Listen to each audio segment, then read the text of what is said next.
Have you ever tried to pull data from a spreadsheet or maybe a web form, and it's just a complete and total mess of mixed up capitalization? Yeah, it's a huge headache. Well, today, we're going to fix that. We're going to dive into 5 simple but super powerful Python tools that will turn that text chaos into clean, orderly data. You're going to feel like a text cleaning pro by the end of this. So, does this look painfully familiar? You've got names, titles, city names, and it's all over the place.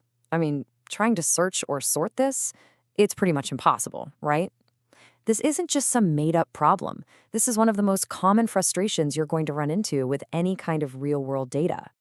So that's the big question, isn't it? How do we wrestle this jumbled mess into submission and make it all uniform? Well, luckily for us, Python gives us the exact tools we need, and you're going to be surprised at just how easy they are to use. Okay, but before we can start fixing things, we really need to understand our main tool. See, the foundation of all text in Python is something we call a string.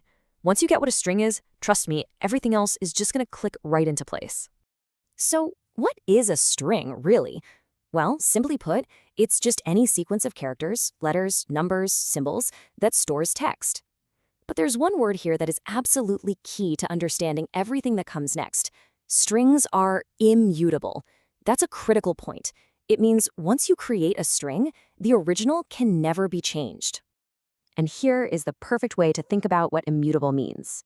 Imagine a string is like a photo you've already printed and framed. You can't just go and draw a mustache on the original photo, right? No way. What you do is take a copy of the photo and then draw on that copy. That is exactly how Python's string methods work. They never, ever touch the original string. They always hand you back a brand new, modified copy. All right, now that we've got that foundation down, let's get to our first set of tools. These are for making those big, sweeping changes. You know, when you just need everything to be uniform, you've got to go all in with either uppercase or lowercase.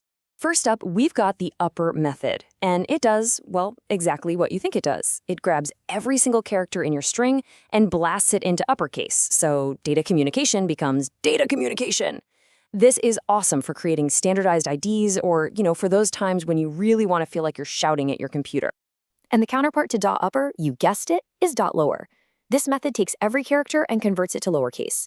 Now, this one is incredibly useful, and honestly, it's probably the method you'll find yourself using the most often. Why? Because it is absolutely essential for making case-insensitive comparisons. Like, imagine you're searching a database for the name Peter. Without .lower, you'd completely miss entries like Peter or Peter. By making everything lowercase first, you make sure your searches are reliable and you find what you're actually looking for. Okay, so we've covered the all-or-nothing approaches, but what if you need a little more nuance, a little more finesse? Well, these next 2 tools give you much finer control, and they're perfect for formatting things like headlines and sentences correctly.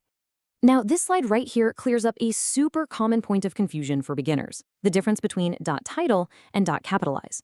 The key difference is their scope. Think of .title as being for headlines. It capitalizes the first letter of every single word. You see it right there, Python programming language.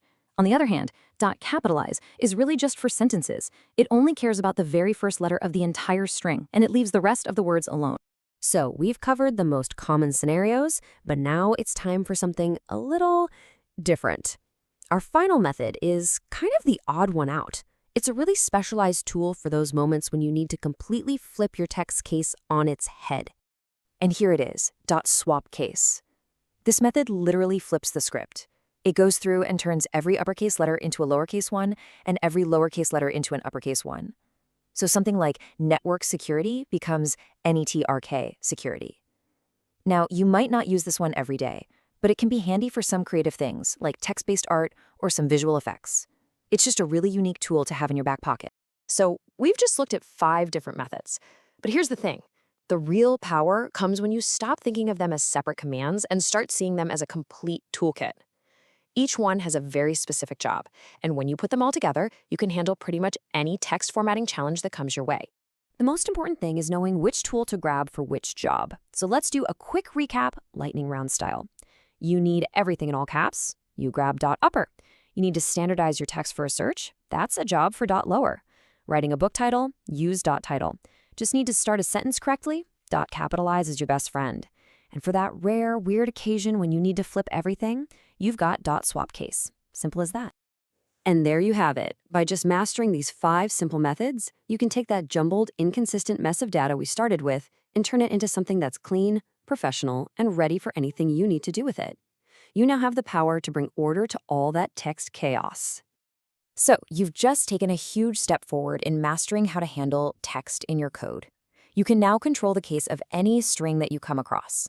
So the only question left is, what text challenge are you going to solve next?